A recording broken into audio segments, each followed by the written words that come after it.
কানাডার পর চীনের সঙ্গে কৌশলগত বাণিজ্য সম্পর্ক জোরদারে বাড়তি মনোনিবেশ ব্রিটেনের। বুধবার চীনের প্রধানমন্ত্রী লি কিয়াংয়ের আমন্ত্রণে 4 দিনের রাষ্ট্রীয় সফরে বেইজিংয়ের মাটিতে পা রাখেন যুক্তরাজ্যের প্রধানমন্ত্রী কিয়ার স্টারমার।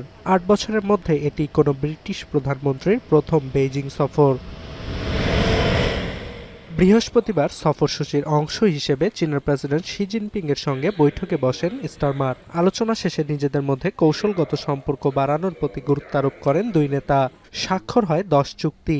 এর মধ্যে চীনে ব্রিটিশ নাগরিকদের ভিসা ছাড়া 30 দিনের ভ্রমণের সুযোগ। তবে নতুন করে বেইজিং ও লন্ডনের বাণিজ্য সম্পর্ক জোরদারের উদ্যোগ নিয়ে তৈরি হয়েছে ধোঁয়াশা। কেননা দীর্ঘদিন ধরে চীনা নাগরিকদের বিরুদ্ধে গুপ্তচর বৃত্তির অভিযোগ তুলে আসছিল ব্রিটেন। সম্প্রতি এটি নিয়ে উদ্বেগ প্রকাশ করেন যুক্তরাজ্যের M15 গোয়েন্দা সংস্থার প্রধান। জানান, চাইনিজরা প্রতিনিয়ত ব্রিটেনের নিরাপত্তার জন্য হুমকি হচ্ছে। তবুও লন্ডনে বেইজিংয়ের মেগা দূতাবাস খোলার সিদ্ধান্তকে স্বাগত জানিয়েছে স্টারমার প্রশাসন। বিশেষজ্ঞদের অভিমত, এত কিছুর পরও নিজেদের অর্থনীতিকে চাঙ্গা করতে চীনের সঙ্গে সম্পর্ক উন্নয়নে আগ্রহী যুক্তরাজ্য। কেননা 2016 সালে ইউরোপীয় ইউনিয়ন থেকে বেরিয়ে আসার পর হিমশিম খাচ্ছে দেশটির অর্থনীতি। যুক্তরাষ্ট্রের ন্যাশনাল ব্যুরো অব ইকোনমিক রিসার্চের প্রতিবেদন অনুযায়ী ইইউ থেকে বেরিয়ে আসার ফলে যুক্তরাজ্যের জিডিপি গত বছরে 6-এর নিচে নেমেছে। এছাড়া সংস্থাটির অনুমান, বিনিয়োগ কমেছে 12 থেকে 18% এবং কর্মসংস্থান হ্রাস পেয়েছে 3 থেকে 4%। তবে চীনের সঙ্গে স্বাক্ষরিত নতুন চুক্তিতে আশার আলো দেখছেন বিশ্লেষকরা। China's producing incredibly important technology in pharma, life sciences, oncology.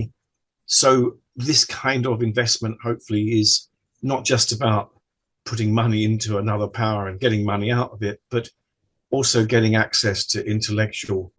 পাশাপাশি চীনের প্রতি যুক্তরাজ্যের বাড়তি মনোযোগের আরেকটি কারণ ট্রাম্পের শুল্ক নীতি। ন্যাটোর অন্যতম মিত্র হওয়া সত্ত্বেও দেশটির ওপর অতিরিক্ত শুল্ক আরোপের হুমকি অব্যাহত রেখেছে ওয়াশিংটন। কিছুদিন আগেও গ্রিনল্যান্ড ইস্যুতে ব্রিটেনের ওপর 10% সম্পূরক শুল্ক বসায় ট্রাম্প প্রশাসন। যদিও ন্যাটো প্রধানের সঙ্গে সমঝোতার ভিত্তিতে সিদ্ধান্তটি থেকে সরে আসে মার্কিন president.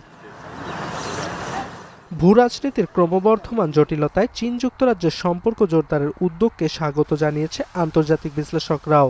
European countries are now in a geopolitical quandary because the United States is not predictable and not being particularly friendly, and that's changed everything. So they have to not pivot, I think that's too strong, but they definitely have to diversify, and they have to look at other opportunities. They, after all, should have some kind of strategic autonomy. স্টারমারের Beijing সফরে দুই দেশের সম্ভাব্য নিরাপত্তা নিশ্চয়তার বিষয়টিও বিশেষভাবে গুরুত্ব পাচ্ছে। ইংলিশ চ্যানেল ব্যবহার করে যুক্তরাজ্যে পাচার হওয়া মাদক কারবারিদের ধরতে একত্রে কাজ করবে চীন ও ব্রিটেন। অর্ণব প্রসাদ, এখন বিশ্ব। সানবিট সব দিবে সামাল। সানবিট ম্যাজিক প্রেস ডিশওয়াশিং এর মাথা ঘোরানো সলিউশন।